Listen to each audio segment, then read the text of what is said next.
Friends, இப்போ நம்ம அந்த ஆலயம் பார்த்தோம்ல, முன்னாடி வந்து இந்த சின்ன சிறுபம் கிடச்சது அந்த இடத்துல இருந்து கொஞ்சம் அருகாமையில் இந்த கடற்கரை பகுதியாக நடந்து வந்துட்டு இருக்கோம். இங்கே தான் பாசி வளர்க்குறாங்க. எப்படின்னா இந்த பாசி வந்து அந்த ஒரு ட்ராப்புன்னு சொல்கிறாங்க, அந்த ஒரு கட்டம், அந்த கட்டத்துக்குள்ளே இதை போடுறாங்க. அப்போது 45 நாளைக்கு ஒரு முறை அவங்களுக்கு இதில் வந்து ஒரு அறுவடை கிடைக்குது.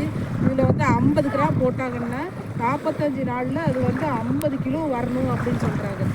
அந்த இதை பாருங்கள், இந்த பாசியை என்ன பண்ணுறாங்கன்னு.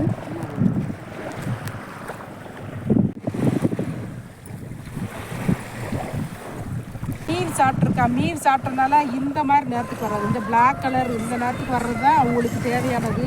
இது இவ்வளவுமே நஷ்டமானது.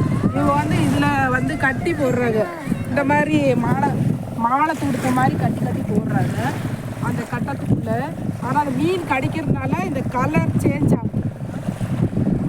அப்போ ஆனால் அவங்களுக்கு வந்து இதெல்லாம் நஷ்டமாயிடுது. இந்த கலரில் கிடச்சாதான் அந்த இடத்த நாங்கள் பார்க்க வந்தோம்.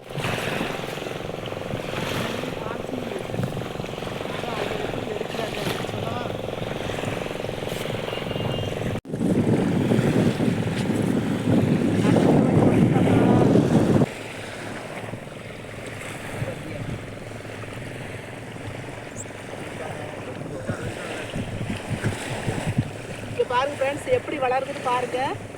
நானே தொட்டு பார்த்துட்டு வந்திருக்கேன், எப்படி வளருது பாருங்க.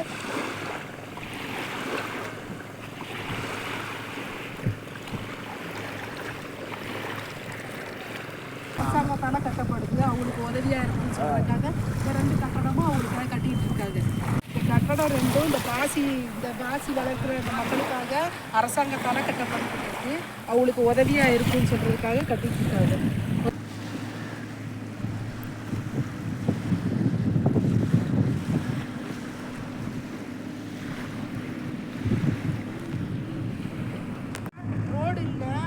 பாசி வளர்க்குற மக்களுக்காக அரசாங்கத்தால் இந்த கட்டணம் கட்டப்படுது. அதனால இந்த ரோடு போடுறாங்க, புதுசாக சாலை அமைக்க உட்படுது.